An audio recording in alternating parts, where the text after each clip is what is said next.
নির্বাচনের নির্ঘণ্ট প্রকাশের পরই প্রচারের মেজাজে বঙ্গ রাজনীতি। তারই মাঝে এক অভিনব পন্থায় প্রচার অভিযান দেখা গেল উত্তর দিনাজপুর জেলায়। এদিন উত্তর দিনাজপুরের নির্বাচন দপ্তরের উদ্যোগে একটি পথনাটকের আয়োজন করা হয়। মূলত জনসাধারণকে সচেতন করতেই উদ্যোগ গ্রহণ করা হয়েছে। গণতন্ত্রের সবচেয়ে বড় উৎসব ভোট। এই ভোট সম্পর্কে সাধারণ মানুষকে সচেতন করা ও ভোটদানে অংশগ্রহণ করানোর জন্য পথনাটিকার মাধ্যমে জেলা জুড়ে প্রচার শুরু করলো উত্তর দিনাজপুর জেলা নির্বাচন দপ্তর। ভোট শুরু হচ্ছে সকাল 7টা থেকে আর শেষ হবে সন্ধ্যা 6টায়। 6টায় নাকি? 6টায়। ও তাহলে এবার অনেক সময় ধরে। হ্যাঁ, এবার টাইম একটু বেশি রয়েছে, 1 ঘন্টা বেশি রয়েছে টাইম। আর আরেকটা কথা বলছি, এবার হচ্ছে সকালে গিয়ে আপনি ভোটটা দিলেন, দুপুরবেলা প্রচণ্ড রোদ, ঠিক আছে, একটু হালকা থাকে, বিকেলবেলা আবার চাপ হয়। এবার 6টার মধ্যে কিন্তু আপনাকে গিয়ে লাইনে দাঁড়িয়ে টোকনটা নিতে হবে। কেউ যদি পড়ে যায়, আমি যে প্রতিবন্ধী, আমার তো লাইনে দাঁড়ালে অসুবিধা হবে, কোনো ব্যবস্থা আছে তাড়াতাড়ি ঘুরতে হবে? প্রতিবন্ধীদের জন্য এবং যারা আমাদের প্রত্যেক বাড়িতে বাবা মারা অনেকেই বয়স্ক রয়েছে, তারা সঠিকভাবে চলাফেরা করতে পারে না, তাদের জন্য কিন্তু কোনো লাইনে দাঁড়াতে হবে না। সাধারণ ভোটার যারা, সাধারণ ভোটারদের জন্য যে লাইন দিতে হয়, কিন্তু প্রতিবন্ধী এবং বৃদ্ধ বাবা মাদের জন্য কোনো লাইনের প্রয়োজন নেই। রায়গঞ্জ কর্ণজোড়ায় জেলা শাসকের দপ্তরের সামনে জেলার লোকশিল্পীদের নিয়ে পথনাটিকার সাধারণ মানুষকে আসন্ন লোকসভা নির্বাচন সম্পর্কে এবং কিভাবে মানুষ ভোটদান করবেন তা নিয়ে সচেতনতামূলক প্রচার শুরু করলো জেলা নির্বাচন দপ্তর।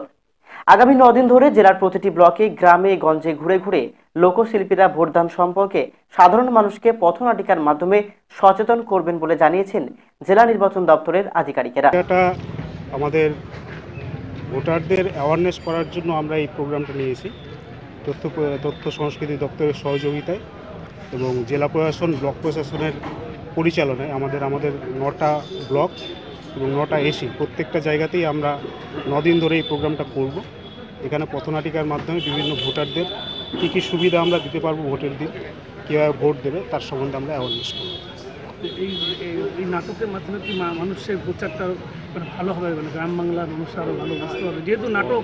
অবশ্যই, এমনিতে যা আমরা করেছি তাতে প্রচারের মাধ্যম হিসেবে আমরা ফ্লেক্স লাগিয়েছি, বিভিন্ন জায়গায় লিফলেট বিলি করেছি, কিন্তু অনেক মানুষ আছে যারা ওই জিনিসটাকে কতটা খেয়াল করেছে তা আমরা জানি না। কিন্তু এই জিনিসটা যেটা হচ্ছে নাটক, গ্রামের মানুষ এই জিনিসটাতে খুব বেশি ইন্টারেস্টেড থাকে।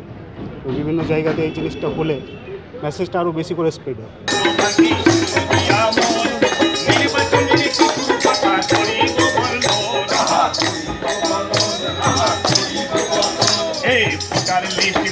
দেখো আজকে যাদের নাম 18 এপ্রিল সকাল সকাল ভোট দিতে যান, ভোট দিতে যান, ভোট দিতে যান। এই ভোটার লিস্ট খুলে দেখো আজকে যাদের নাম 18 এপ্রিল ভোট দিতে যান। তাই তো বলি ভাই, নারী পুরুষ সবাই মিলে ভোট দিতে যায়, ভোট দিতে যায়,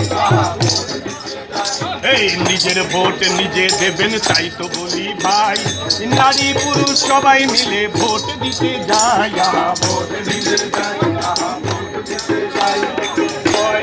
প্রতিবন্ধী অর্থ কেউ তো বাদ নয়, এই সুস্থ সবল দেহধারী যত মহাশয়, প্রতিবন্ধী অর্থ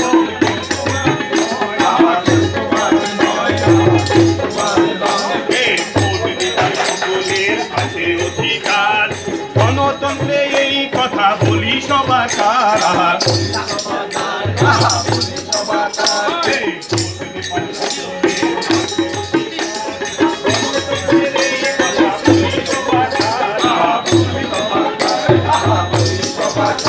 এই পাড়ায় পাড়ায় আমরা সবাই তাই তো বলে যাই, সবাই মিলে একসাথে ভোট দিতে যাই। নির্বাচন যেহেতু গণতন্ত্রের সবচেয়ে বড় উৎসব, তাই এই নির্বাচনে যাতে কোনো খামতি না ঘটে আর এই নির্বাচনকে কেন্দ্র করে যাতে জনসাধারণ কোনো রকম সমস্যায় না পড়ে, তার জন্যই এই উদ্যোগ গ্রহণ করা হয়েছে। আর এই উদ্যোগকে সাধুবাদ জানিয়েছে সকল স্তরের মানুষ। Bureau report, Bengal TV.